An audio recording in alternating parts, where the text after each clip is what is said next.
Salutations à tous les frères et sœurs en Jésus-Christ dans le monde entier. Je me présente, je suis le frère Serge de l'île de la Réunion pour les nouvelles personnes qui ne me connaissent pas encore et qui se connecteront à la chaîne.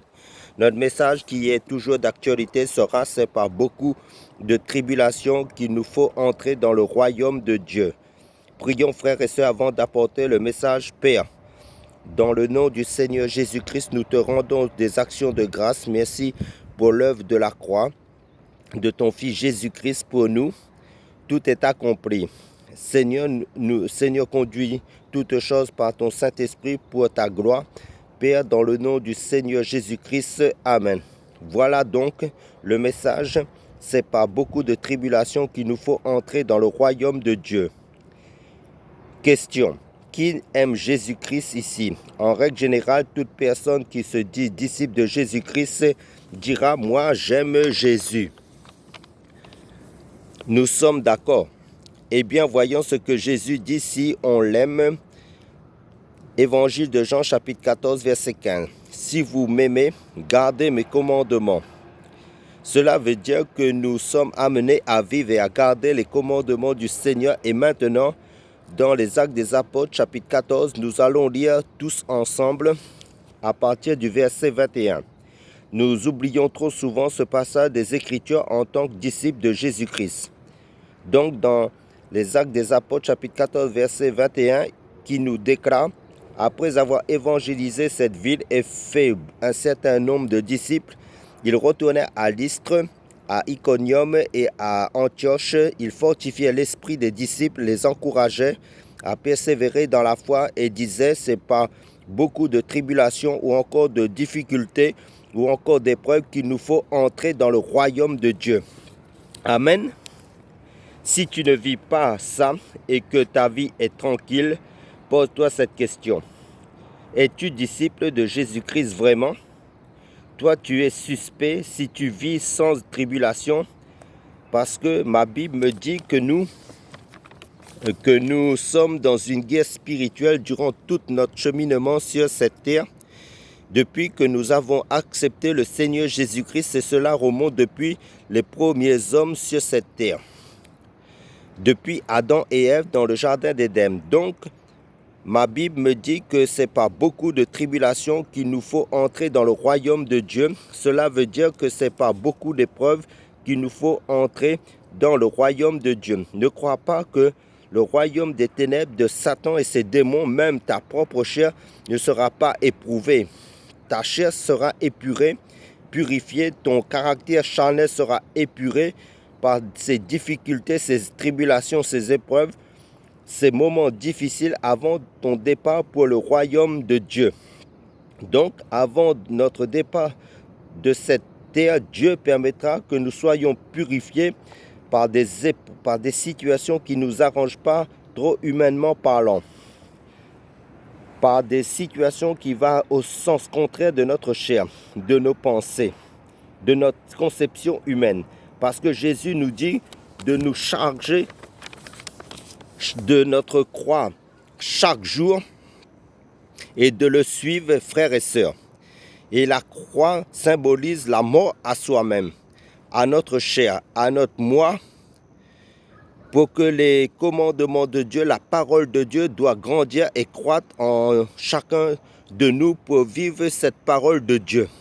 C'est pour cela que les tribulations est primordiales et nécessaires pour chaque enfant de Dieu, pour nous purifier davantage pour le royaume de Dieu. Car le royaume de Dieu est un royaume des saints. Et la Bible nous dit que nous devons passer par beaucoup de tribulations, pas par 2 ou 3 tribulations. Ensuite, ce sera fini. C'est faux. Mais par beaucoup de tribulations. Donc, durant toute notre vie, les tribulations vont s'accentuer davantage pour que la sanctification grandisse davantage en chacun de nous, à saturation, car notre Dieu Jésus-Christ, c'est la sanctification par excellence même. Et Jésus seul bâtit son Église, comme c'est dit dans l'évangile de Matthieu, chapitre 16, verset 18. Et les tribulations, c'est à vie jusqu'au retour de Jésus. Et si on t'a dis viens à Jésus, ce sera tranquille, on t'a trompé. Moi, je te dis, viens à Jésus, tu vas souffrir bien comme il faut. Ta chair va mourir, ton caractère charnel va être travaillé par Dieu pour avoir le caractère de Christ. Et ces tribulations, c'est comme du feu qui purifie toutes les mauvaises choses en nous. Pour que les mauvaises choses ressortent en nous, il faut que nous soyons dans les tribulations, dans le feu, pour notre mauvais caractère ressorte, pour que l'impudicité ressorte, pour que l'hypocrisie ressorte, pour que toutes les œuvres de la chair ressortent. Ah oui, frères et sœurs, on croit se connaître, mais Dieu seul nous connaît mieux que nous-mêmes, frères et sœurs. Tout ce qui est caché en nous va ressortir dans les tribulations, dans le feu des tribulations, dans les épreuves, tout au long de notre vie sur cette terre. Donc la croix, c'est la mort à soi-même et c'est tous les jours que nous mourrons à nous-mêmes. Amen. Pour que la vie de Christ grandisse de plus en plus en nous. Mais sache que Dieu ne permettra pas que vous soyez tentés au-delà de vos forces. Prenons ce passage 1 Corinthiens chapitre 10 verset 13. Ma version de Bible me dit « Aucune tentation ne vous est survenue qui n'ait été humaine. Dieu est fidèle et il ne permettra pas que vous soyez tentés au-delà de vos forces. Mais avec la tentation, il préparera aussi le moyen d'en sortir afin que vous puissiez la supporter. » Amen. Vous voyez, frères et sœurs du monde entier, sache que chaque fois tu te trouves dans une situation difficile devant toi, c'est un acte d'amour de Dieu. La Bible n'est pas logique pour nous, les hommes humainement parlant. C'est pourquoi le Seigneur nous dit « Mes pensées ne sont pas vos pensées, mes voies ne sont pas vos voies. » Amen. C'est par beaucoup de tribulations qu'il nous faut passer pour entrer dans le royaume de Dieu. C'est une obligation qu'il nous faut. Ô Seigneur, aide-nous à persévérer jusqu'à la fin de notre pèlerinage sur cette terre. Qu'est-ce que Pierre nous dit dans 1 Pierre chapitre 4 verset 1? Ainsi donc, puisque Christ a souffert pour nous dans son corps, vous aussi armez-vous de la même pensée. Là, à travers l'apôtre Pierre, Dieu nous dit de nous armer à souffrir.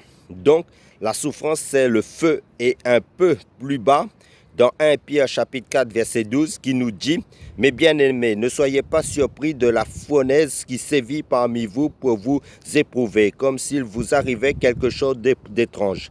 Donc, est éprouvé par le Seigneur et a pour but de nous éprouver pour être purifiés tout au long de notre marche chrétienne, spirituelle avec le Seigneur Jésus-Christ. Amen. Allons aussi dans le livre aux Philippiens chapitre 1 verset 29 à 30 qui nous dit « En effet, il vous a été fait la grâce non seulement de croire en Christ, mais encore de souffrir pour lui, en menant le même combat que celui que vous m'avez vu mener et que vous l'apprenez maintenant. Je mène encore. » Amen. Cela veut dire quoi? Que l'apôtre Paul a mené le combat de la foi en Jésus-Christ jusqu'à la fin sans compromission, sans émotion charnelle, sans sentiment charnel. Il est resté fidèle à l'évangile pur jusqu'à la fin de sa course chrétienne, malgré les tribulations, les difficultés, les combats que Paul a connus. Donc, chaque disciple de Christ a un combat à tenir malgré les tribulations pour rester ferme dans l'évangile pur de Christ jusqu'à la fin. Pour conclure notre message, prions frères et sœurs. Père, dans le nom du Seigneur Jésus-Christ, sois béni. Nous te rendons des actions de grâce pour toutes choses. Aide-nous à tenir ferme jusqu'à la fin malgré les tribulations. Dans le nom puissant du Seigneur Jésus-Christ. Amen.